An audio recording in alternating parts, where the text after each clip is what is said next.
Assalamualaikum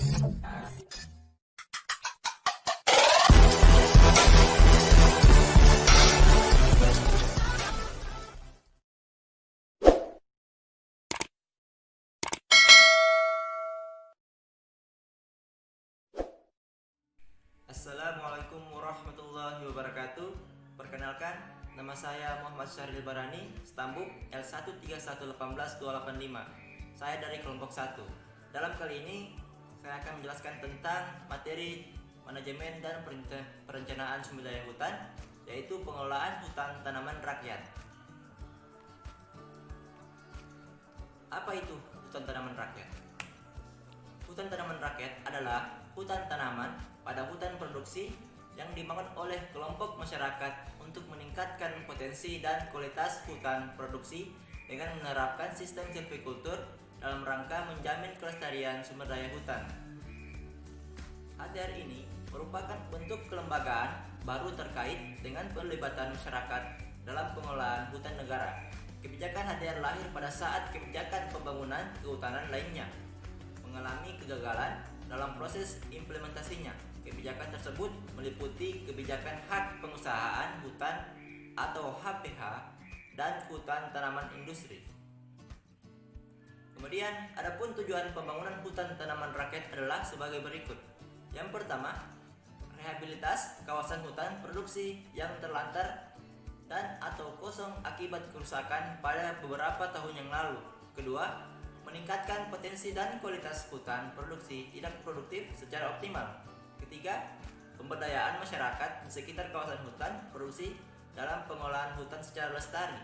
Keempat, meningkatkan produksi kayu dalam hutan produksi untuk memenuhi kebutuhan bahan baku industri hasil hutan, di mana kebutuhan industri akan kayu pada saat ini tidak seimbang dengan kemampuan produksi kayu. Yang kelima, memberikan lapangan kerja dan usaha bagi masyarakat di sekitar hutan produksi dalam rangka meningkatkan pendapatan dan kesejahteraan. Lanjut. Yang keenam, keamanan yang membangun dari kesadaran masyarakat di sekitarnya akan rasa memiliki, mengelola serta memanfaatkan hasil hutan untuk memenuhi dan meningkatkan kebutuhan lainnya. Terus yang ketujuh, membangun kebersamaan, keadilan dan keterbukaan dalam pengelolaan dan pemanfaatan hutan secara optimal untuk menuju kelestarian dalam mendukung aspek ekonomi, sosial dan ekologi. Ya, lanjut kita masuk ke hasil penelitian pada sub-sub bab jurnal. Yang pertama yaitu implementasi kebijakan hutan tanaman rakyat di Kabupaten Muna, Sulawesi Tenggara.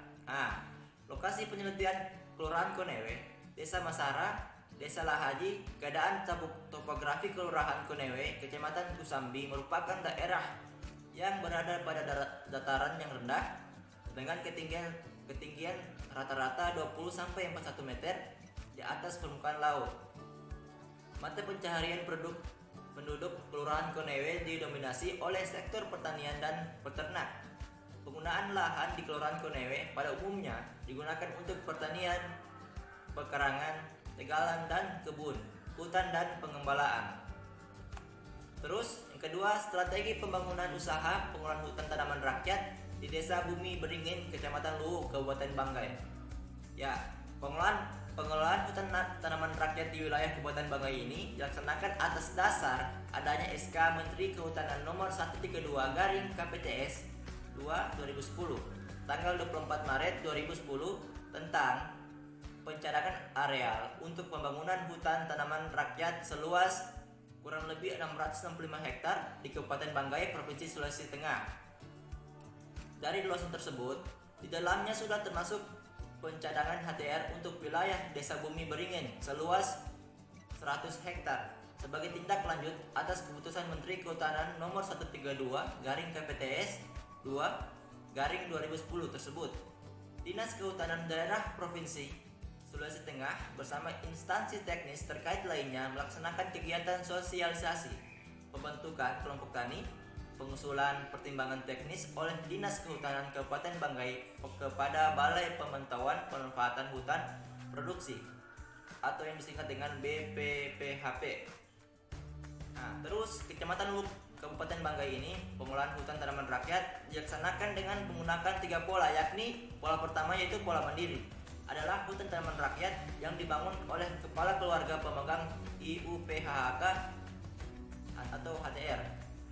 Pola kemitraan yang kedua adalah hutan tanaman rakyat yang dibangun oleh kepala keluarga pemegang IUPHK hutan tanaman rakyat bersama dengan mitranya berdasarkan kesepakatannya bersama dengan difasilitasi oleh pemerintah agar terselenggara kemitraan yang menguntungkan kedua pihak.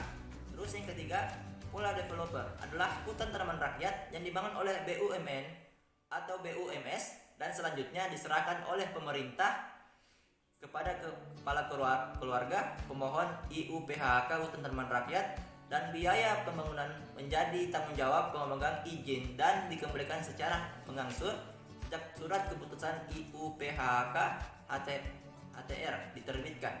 Ya, seperti itu. Kemudian kita masuk ke prospek pembangunan hutan tanaman rakyat di Kabupaten Biak Numfor, Papua. Nah, dalam jumlah penduduk Kabupaten Biak Numfor berdasarkan data tahun 2017 sebanyak 118.124 jiwa, mencakup 26,767 kepala keluarga, terdiri dari 61,198 jiwa, yakni 51,79% laki-laki dan 59,976 jiwa, 48,21% perempuan. Berdasarkan tingkat pendidikan, banyaknya pencari kerja tertinggi di Kabupaten Biak Numfor adalah lulusan SMU, yaitu 536 jiwa yang terdiri dari 57,46% laki-laki dan 42,54% perempuan. Nah, ketersediaan dan kesesuaian lahan persyaratan utama pembangunan hutan tanaman rakyat adalah tersedianya areal hutan yang memenuhi kriteria, yaitu kawasan hutan produksi yang tidak produktif yang belum dibebani hak atau perjanjian lainnya. Kemudian kita masuk ke model pembangunan hutan tanaman rakyat pola mandiri di Desa Bacu-Bacu ke Kabupaten Baru.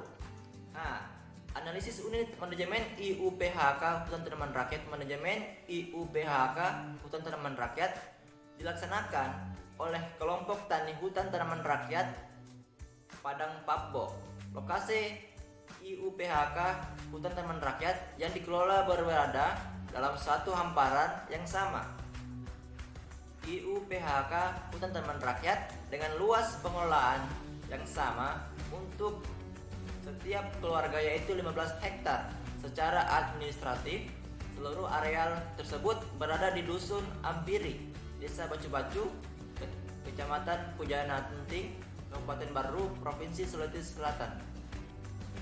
Kemudian, hasil wawancara dengan masyarakat, Dinas Kehutanan, dan industri pengolahan hasil hutan kayu di sekitar lokasi penelitian, diketahui jenis-jenis tanaman yang berpotensi untuk dikembangkan di lokasi penelitian. Berdasarkan pengalaman masyarakat dan pejabat pemerintahan setempat, mereka biasa membudidayakan tanaman-tanaman sengon, kacang tanah, padi, mahoni, jabon, dan akasia. Berdasarkan identifikasi tanaman-tanaman tersebut, hingga saat ini masih tumbuh dan dikembangkan di lokasi pengembangan program masing-masing dan memiliki tingkat pertumbuhan tanaman yang baik. Lanjut, kita masuk ke analisis dalam perencanaan pengolahan hutan tanaman rakyat tersebut.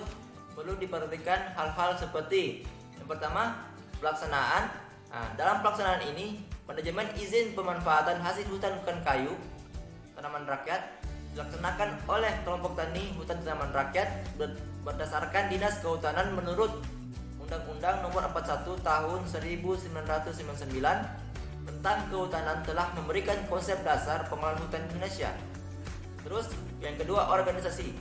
Dalam keorganisasian ini, areal adalah membagi unit-unit pengelolaan rumah tangga petani, subpetak-petak, dan petak pengelolaan. Terus yang kedua, membangun komitmen antar kelompok tani dan pemerintah. Yang ketiga, pembinaan kelompok tani dalam pengembangan hutan tanaman rakyat. Keempat, membangun kerjasama kelompok tani hutan bersatu dan pemerintah. Yang kelima, Pemerintah meminimalkan kerusakan hutan dengan pemberian izin pemanfaatan hutan tanaman rakyat. Terus poin yang ketiga yaitu kegagalan dalam pengelolaan hutan tanaman rakyat, yakni kegagalan dalam kurangnya pemahaman petani dalam program HTR serta pengelolaan aspek silvicultur yang masih kurang baik. Terus yang selanjutnya, harapan dalam rencana pengelolaan HTR. Pertama, pendampingan dan sosialisasi perlu dilaksanakan secara intensif oleh penyuluh kehutanan kepada petani tentang fungsi HTR dan memberikan solusi alternatif pemecahan masalah dalam pengelolaannya. Kedua, kapasitas program di tingkat masyarakat sehingga tepat sasaran. Ketiga, kepastian atas status lahan. Keempat, informasi kelayakan usaha baik secara teknis maupun finansialnya.